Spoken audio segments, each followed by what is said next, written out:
Welcome to part 2 of what is now going to be a 3-part video series.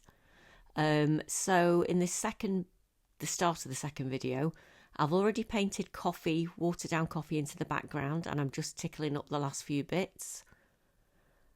It's a nice, gives a nice vibe, coffee. It's sort of like an old, aged feel.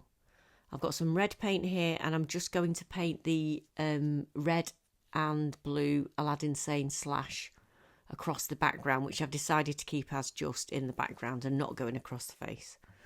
So just very trying to keep this watercolour, which is of course transparent, trying to keep it quite flat by not using too many brush strokes. Just speeded this up here a little bit. So it's just a case of trying to keep your brush strokes nice and smooth. Okay, so now I'm going to go in with the blue paint and paint that blue line. There is another black line, but that I will do that bit tomorrow.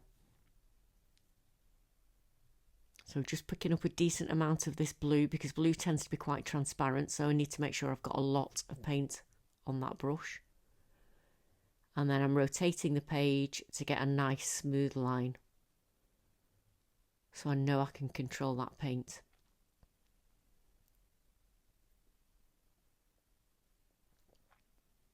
And again, just speeding it up and just painting those areas in.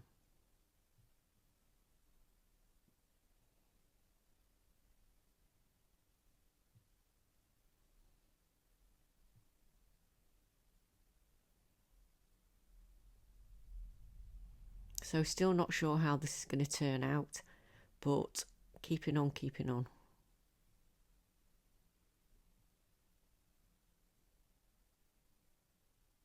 So again, just trying to keep my brush strokes nice and long and smooth.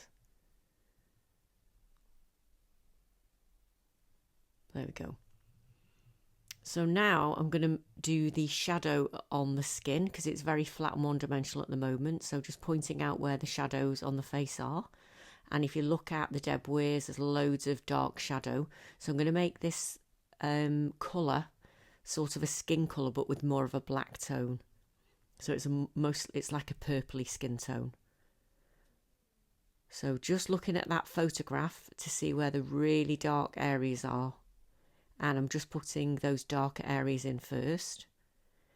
And once I've done that, I'm going to soften it out with a little bit of water, just to make it look a little bit less harsh.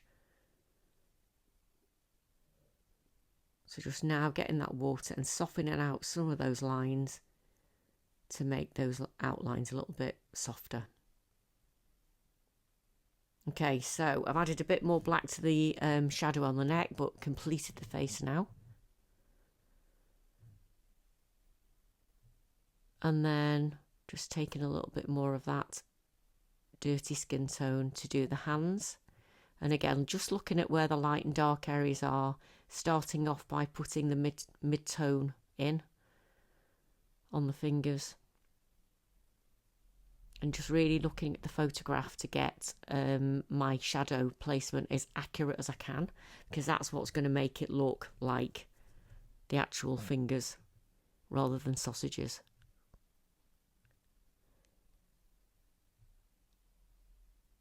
So just popping that on. Just speeding up again, using a little bit of water to spread out and soften those lines. And just trying to match the tones that I can see, just using that purpley tone. And then making a darker now, a little bit of a darker tone to do the inside of the hand where the shadow is.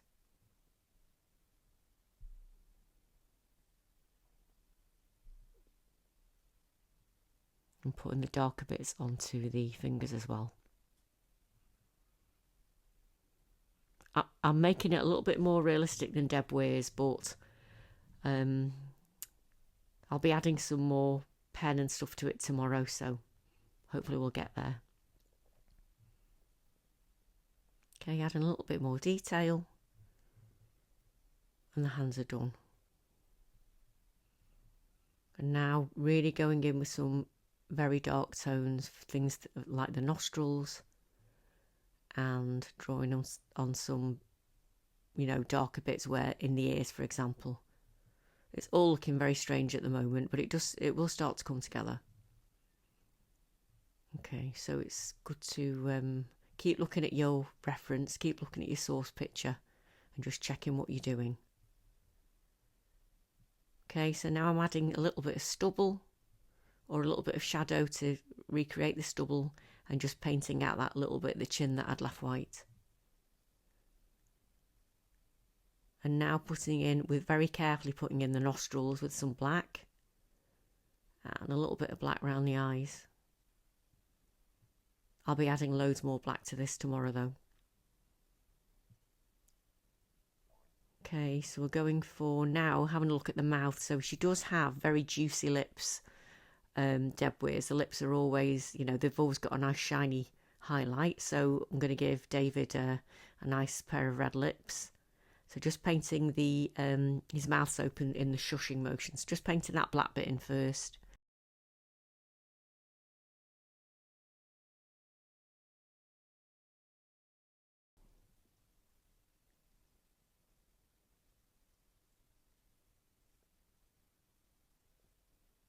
And just finishing off, I've decided to give it do the shirt he's wearing as just a solid black shape, which I might add a little bit of white writing on top of tomorrow. We'll see how it looks, or some pattern, because she does like a bit of pattern as well. Okay, so that's done. Now I made a bit of a boo-boo. I forgot to film myself painting the eyes, but what I've done is I've painted the pupils, one very big and one normal size, because as I said yesterday, David Bowie's eyes appear to be different colours because of this enlarged pupil. So I've just painted the black circles in and left a little white highlight for the shine. And then the next thing I'm going to do is I'm just going to paint the bottom lip with some red paint. And like I said, I'm going to leave the white shine by not painting it out, leaving the white of the paper, and then just painting around that shape, and that then just gives the illusion that he's got red lipstick on. And I think David Bowie was partial to a bit of red lipstick in his time, so that's fine.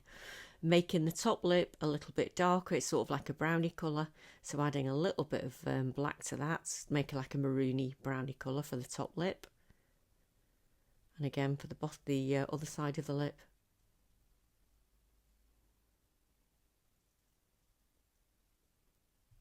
And then for the eyes, just using a little bit of blue, light blue to start off with. So mixing white and blue. And I'm going to paint one of his eyes blue because it's the eye that wasn't damaged was blue. So I'm just going to paint the pupil, the iris, sorry, blue.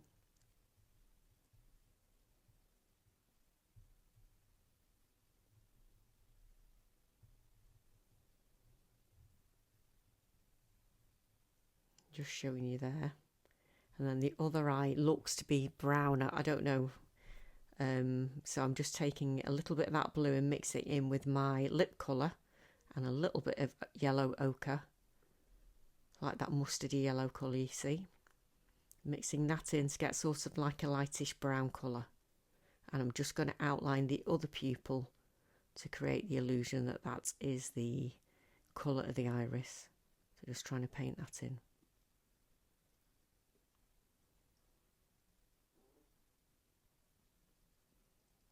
And then picking up some dark blue now, because I always like to give eyes a little bit more dimension. So putting that dark blue ring around the iris and painting it slightly darker at the top for the shadow. And it just makes the eyes look a little bit more realistic. And then taking some black and tidying up in a minute, tidying up that pupil because I've overpainted it a little bit.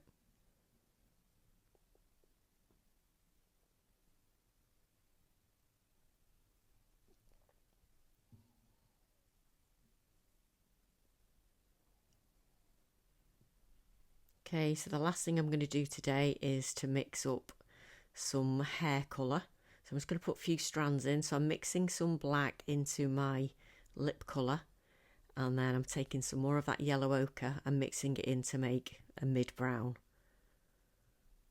And I'm just going to use that colour to paint in the lines for his hair, trying to get that hair to look a little bit less solid. So I'm just going to put some hair strokes in that replicate the direction of his hair. Just speeded this up again. So just trying to make some strokes to make this whole area look a little bit more hair-like. Going in with some eyebrows. I think this is a little bit dark, this eyebrow colour, so I do soften it out with some water. And then I give him a little bit of stubble. So it's still not quite there because it's still not got enough writing and not enough ink on it. So in part 3, I'll be doing the final touches with loads more ink, and we'll see how we get on.